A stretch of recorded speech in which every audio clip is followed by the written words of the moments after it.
Hello everyone. एक important information के लिए हाजिर हूं मैं, मेरे प्रिय फ्यूचर नर्सिंग ऑफिसर्स के लिए। अमेरिकन हार्ट एसोसिएशन ने हाइपरटेंशन की नई गाइडलाइन जारी की है और ये न्यू इन्फॉर्मेशन जो है आने वाले कॉम्पिटिटिव एग्जाम में आपको मदद कर सकती है। तो अमेरिकन हार्ट एसोसिएशन ने अभी तक जो हम हाइपरटेंशन और अलग अलग उसके stages, pre hypertension, hypertensive crisis जो पढ़ते आ रहे थे, अब चेंजेस कर दिए है।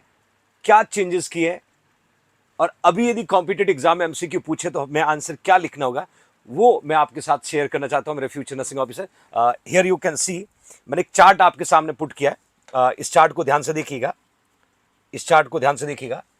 Blood pressure categories given by American heart association.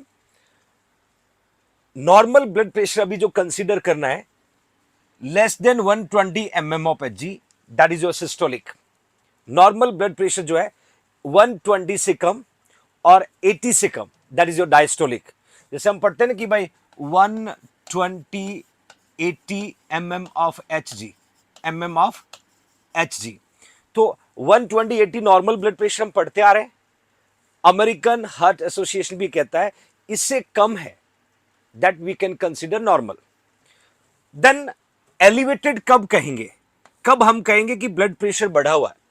120 से 129 आपका सिस्टोलिक होता है और again diastolic less than 80, diastolic less than 80, but systolic 120 से 129 चला गया तो हम कह सकते हैं कि आपका ब्लड प्रेशर बढ़ा हुआ है, आपका ब्लड प्रेशर बढ़ा हुआ है। देन हाई ब्लड प्रेशर और hypertension stage first, this is your competitive exam MCQ. यदि आपका ब्लड प्रेशर 130 से 139 है, आपको याद होगा पहले हम 140 टू 90 पढ़ते थे, 140 टू 90 पढ़ते थे। अभी 130 से 139 आपका सिस्टोलिक ब्लड प्रेशर है और 80 से 89 आपका डायस्टोलिक ब्लड प्रेशर है। दैट मीन्स हम कह सकते हैं कि आपको हाइपरटेंशन है और हाइपरटेंशन का आपको स्टेज फर्स्ट है, आपको हाइपरटेंशन का स्टेज फर्स्ट है। ठीक, हाई ब्लड प्रेशर और हाइपरटेंशन का स्टेज सेकंड कब कहेंगे? जब आपका ब्लड प्रेशर 140 और हायर, पहले ये सब हाइपरटेंशन कहलाता था, आपका ब्लड प्रेशर 140 और हायर और डायस्टोलिक 90 और हायर, ये आपका स्टेज सेकंड कंसिडर होगा हाई ब्लड प्रेशर का या हाइपरटेंशन का। तो अभी जो स्टेज सेकंड है, ये पहले हाइपरटेंशन का मीनिंग था और अभी यहां पर स्टेज फर्स्ट और स्टेज सेकंड में वेरिएशन डेवलप हो गया।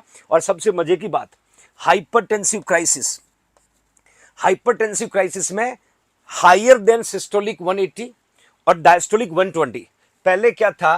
पहले डायस्टोलिक ब्लड प्रेशर यदि 120 से 140 है तो हम कह सकते थे हाइपरटेंसिव क्राइसिस, याद है? अब नई गाइडलाइन क्या कहती है कि हाइपरटेंसिव क्राइसिस पे आपके एग्जाम में एमसीक्यू पूछे तो सिस्टोलिक 180 से ज्यादा और डायस्टोलिक 120 से ज्यादा, ये इमरजेंसी सिचुएशन है और हम इसको कह सकते हैं हाइपरटेंसिव क्राइसिस। तो my loving future nursing officer, बहुत इंपॉर्टेंट इंफॉर्मेशन और याद कर लीजिएगा, आने वाले एग्जाम में आपको देखने को मिल सकता है। ऐसी ही अपडेट इंफॉर्मेशन आप तक लगातार लाता रहूंगा। शुक्रिया।